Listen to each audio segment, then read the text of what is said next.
The juvenile justice system, as it operates currently, is formal and uses a lot of statutory language and citations, and it keeps the youthful offender away from the victim and allows the offender only to speak through his attorney. And there are just a lot of processes in place that make it kind of sterile and keep the offender from really engaging with his criminal conduct.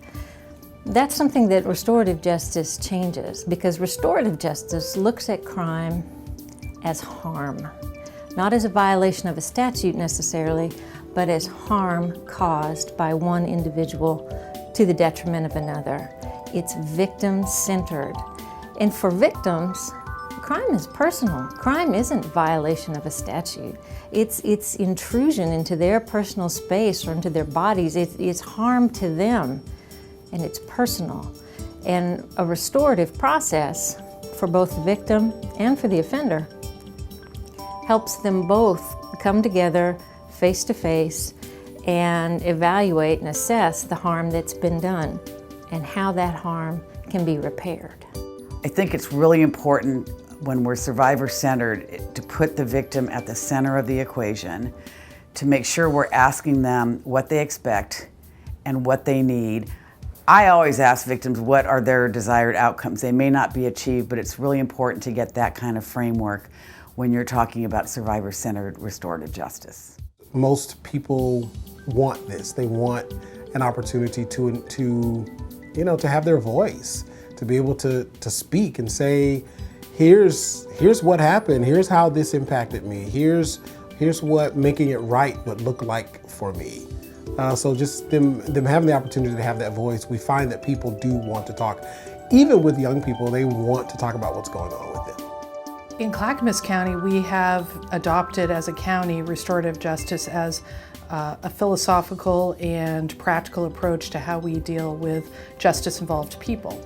So in our department, when we are planning a new program or maintaining an existing program, we're always looking to see how we can improve the services that we're doing through a restorative justice lens. Something becomes restorative only when it is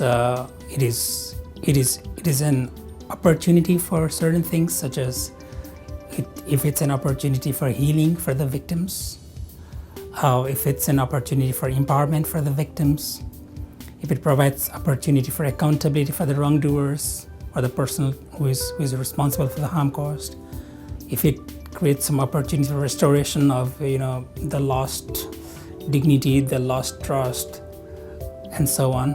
Also sometimes restoration relations between these parties. And then if it provides an opportunity to transform the cause of that harm or the crime that was occurred. So if all these things at least are fulfilled, we become more restorative. Because restorative justice is about learning and feeling empathy when you have harmed somebody. And these kids, when they do something, they oftentimes do it never thinking about the consequences of what they're doing and how it's harming other people. And this is a great opportunity to build inside of them this understanding of consequences. The impact that we're having is pretty much educating and informing victim families concerning restorative justice and how to share their story. So we provide training for victim families as we go into the Department of Corrections and do victim impact panels.